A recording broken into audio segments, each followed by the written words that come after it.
السلام علیکم ورحمۃ اللہ وبرکاتہ۔ سامعین اور ناظرین، خوش آمدید ہے آپ کا القمہ امیر آفیشیل یوٹیوب چینل پر۔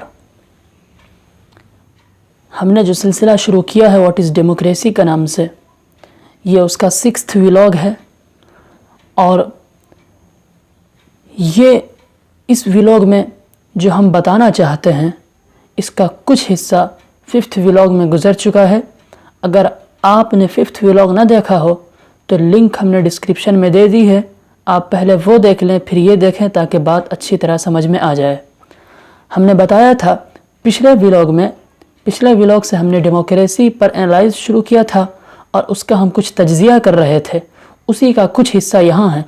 پچھلے ولاگ میں ہم نے یہ بتایا تھا کہ government of the people by the people for the people, یعنی ریپبلک سوورنٹی کا مطلب کیا ہوتا ہے اور کیا حقیقت ہے اور کیا دھوکہ ہے، کیا ٹروتھ ہے اور کیا فراڈ ہے۔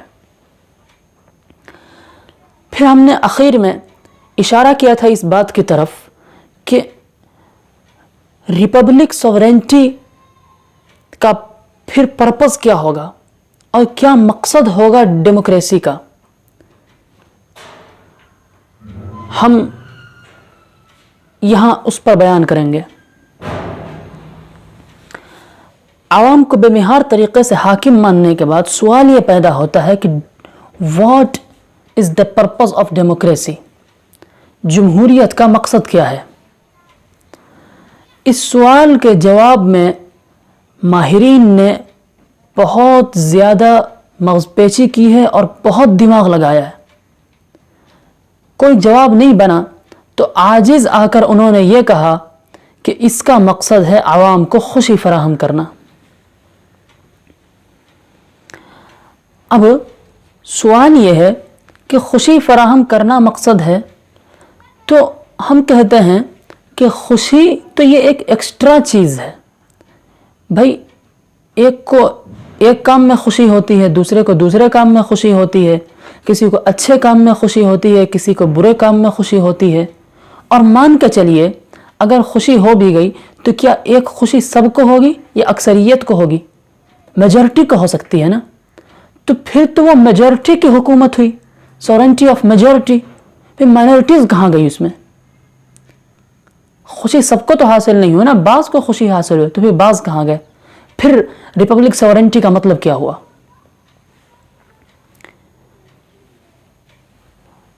اب اگر مان لیا جائے کہ میجورٹیز کی خوشی، تو پھر اگر یہ مان لیا جائے تو یہ ماننے کے بعد تو پھر بد اخلاقی کے اور انمورل ویلیوز کے دروازے کھل جاتے ہیں۔ اسی کا نتیجہ ہے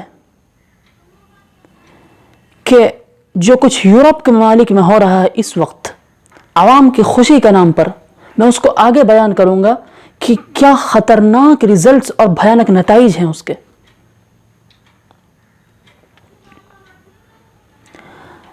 اگر خوشی کو جمہوریت کے مقاصد میں شامل مان لیا جائے تو پھر کسی کو انمورل ویلیوز میں خوشی ہو رہی، کسی کو مرڈرز میں خوشی ہو رہی ہے، کسی کو چوری میں خوشی ہو رہی، کسی کو کرپشن میں خوشی ہو رہی، کسی کو ظلم میں خوشی ہو رہی ہے، تو پھر تو برائی کو پھیلانا بھی ڈیموکریسی کے پرپس میں شامل ہو گیا۔ تو یہ تو پھر خطرناک اس کے نتائج ہوں گے۔ دوسرا جواب جو دیا جاتا ہے اور جو زیادہ مشہور ہے اور ایکسیپٹ کیا ہے لوگوں نے، وہ یہ ہے کہ عوام کے رائٹس کا تحفظ اور ان کے حقوق ان کو فراہم کرنا۔ ٹھیک ہے، مان لیتے ہیں ہم، لیکن پھر سوال پیدا ہوتا ہے کہ ان رائٹس اور حقوق کو متعین کون کرے گا؟ کیا چیز حقوق ہیں اور کیا چیز حقوق نہیں ہیں؟ تو اس کا جواب یہ دیا جاتا ہے کہ اس کا فیصلہ بھی خود عوام ہی کریں گے، لیکن عوام کا حال یہ ہے کہ وہ آج ایک چیز کو حق قرار دیتے ہیں اور کل اسی کا انکار کر بیٹھتے ہیں۔ آج وہ کہتے ہیں یہ چیز ٹرو ہے اور کل وہ کہتے ہیں نہیں یہ فالس ہے، صحیح یہ ہے۔ تو حقوق کا بھی کوئی مطلق ایبزولٹ اور دائمی تصور موجود نہیں ہے، بلکہ یہ بھی ایک ایکسٹرا چیز ہے۔ بہرحال جمہوریت کے مبینہ مقاصد میں آپ کو کہیں بھی یہ نہیں ملے گا کہ خیر کو پھیلایا جائے، شر کو روکا جائے، اچھائی کو فروغ دیا جائے، برائی کو روکا جائے۔ یہ اس لیے نہیں کہتے کہ اول تو اچھائی اور برائی کا کوئی معیار ہی نہیں ہے، کوئی ایسا ترازو نہیں جس پر پرکھا جائے کہ یہ چیز اچھی ہے اور یہ چیز غلط ہے، یہ چیز ٹھیک ہے، یہ چیز ٹھیک نہیں ہے۔ بلکہ اب تازہ ترین فلسفہ یہ ہے کہ خیر اور شر کوئی چیز ہی نہیں، یہ ایک ایکسٹرا چیز ہے۔ ایک چیز ایک جگہ خیر ہوتی ہے، دوسری جگہ وہ خیر نہیں ہوتی، ایک حالات میں وہ خیر ہوتی ہے، دوسرے حالات میں وہ شر ہوتی ہے، ایک ملک میں وہ خیر ہوتی ہے، دوسرے ملک میں شر ہوتی ہے، ایک ماحول میں خیر، دوسرے ماحول میں شر، ایک نظریے کے اعتبار سے خیر، دوسرے نظریے کے اعتبار سے شر۔ تو گویا کہنا یہ ہو گیا ان کا کہ یہ کوئی چیز نہیں ہے، ایک ایکسٹرا چیز ہے یہ۔ اور اسی کا نتیجہ ہے کہ جب سے سیکولر ڈیموکریسی انٹروڈیوسڈ ہوئی ہے، اسی وقت سے اخلاقی بیراہ روی اور جنسی بیراہ روی کا جو طوفان اٹھا ہے یورپ میں خاص طور سے، اس کی مثال کرسچن تھیوکریز کی حکومت میں نہیں ملتی، ایبزولٹ مونارچی میں نہیں ملتی، کسی بھی حکومت میں اس کی مثال نہیں ملتی۔ حالت یہ ہے کہ برا سے برا کوئی کام ایسا نہیں جس کو آزادی کے نام پر ویلڈ سرٹیفکیشن نہ دیا گیا ہو، یا کم سے کم اس کی ڈیمانڈ نہ کی جا رہی ہو، کیونکہ جمہوریت نہ کسی مورل ویلیوز کی پابند ہے، نہ کسی آسمانی ہدایت سے فیض یافتہ ہے، یہ بالکل بے لگام گھوڑے کی طرح ہے، بلکہ عوام کی اپنی مرضی اور خوشی پر سارا دار و مدار ہے۔ اسی کا نتیجہ ہے کہ انگلینڈ کی پارلیمنٹ نے ہم جنس پرستی کو یعنی ہومو سیکسولیٹی کو سند جواز دی اور ویلڈ سرٹیفکیشن دیا۔ اور حد تو یہ ہے کہ اس جواز کے بل کو پارلیمنٹ میں تالیوں کی گونج میں پاس کیا گیا، اور اس کے بعد یورپ کے کچھ ممالک میں، بلکہ اب اکثر ممالک میں، ہم جنس شادیوں کو یعنی ہومو میرج کو قانون کے طور پر تسلیم کیا جانے لگا ہے۔ جس وقت برطانیہ میں یہ بل پیش ہوا تھا تو اس وقت ممبرز آف پارلیمنٹ میں کچھ اختلاف رائے تھا، کچھ اس کے حق میں تھے اور کچھ کہتے تھے نہیں ایسا نہیں ہونا چاہیے، یہ غلط ہے، مورل ویلیوز پر اس کا بہت خطرناک اثر پڑے گا۔ اس اختلاف رائے کو دور کرنے کے لیے ایک کمیٹی بنائی انہوں نے، اور اس کمیٹی کا نام رکھا وولف-اینڈرن کمیٹی۔ اس کمیٹی کا کام یہ تھا کہ پارلیمنٹ میں تو خطرناک قسم کا اختلاف پایا جا رہا ہے، تو اب یہ سروے کرے اور عوام کی رائے معلوم کرے کہ عوام کی رائے اس بارے میں کیا ہے، اور جیسا یہ اندازہ لگائے گی اور مفکرین سے اور دانشوران سے اور ایجوکیٹڈ سے مشورہ کرے، اور پھر جیسے کہ کمیٹی کہے گی اور پھر جس نتیجے پر یہ کمیٹی پہنچے گی اس کے مطابق فیصلہ ہوگا۔ اس کمیٹی کی رپورٹ بہت عبرتناک ہے۔ اس کمیٹی نے اپنی رپورٹ میں جو باتیں کہی ہیں اس کا خلاصہ یہ ہے کہ ہومو سیکسولیٹی ایک برائی ہے، لیکن ہماری دشواری یہ ہے کہ ہم نے اپنے پروگرام کو کسی اچھائی اور برائی کے معیار پر پلان نہیں کیا، بلکہ ہم نے تو اس بنیاد پر تعمیر کیا کہ افراد اپنے لیے قانون خود طے کریں گے، لہٰذا اگر وہ مورل ویلیوز سے ہٹ کر کوئی قانون بناتے ہیں تو بے شک وہ قانون ہوگا، اس لیے کہ قانون کا دائرہ الگ ہے اور مورل ویلیوز کا دائرہ الگ ہے۔ اس لیے جب تک ہم کوئی ایسا قانون نہیں بناتے جس میں اخلاقی بیراہ روی بھی قانونی جرائم کے زمرے میں آتی ہو، تو پھر تب تک ہمیں عوام کی اکثریت کی رائے کو ماننا پڑے گا۔ اس لیے ہم مجبور ہیں اور یہ فیصلہ کرتے ہیں کہ ہومو سیکسولیٹی کو ویلڈ سرٹیفکیشن دے دیا جائے اور ملک میں اسے جائز قرار دیا جائے۔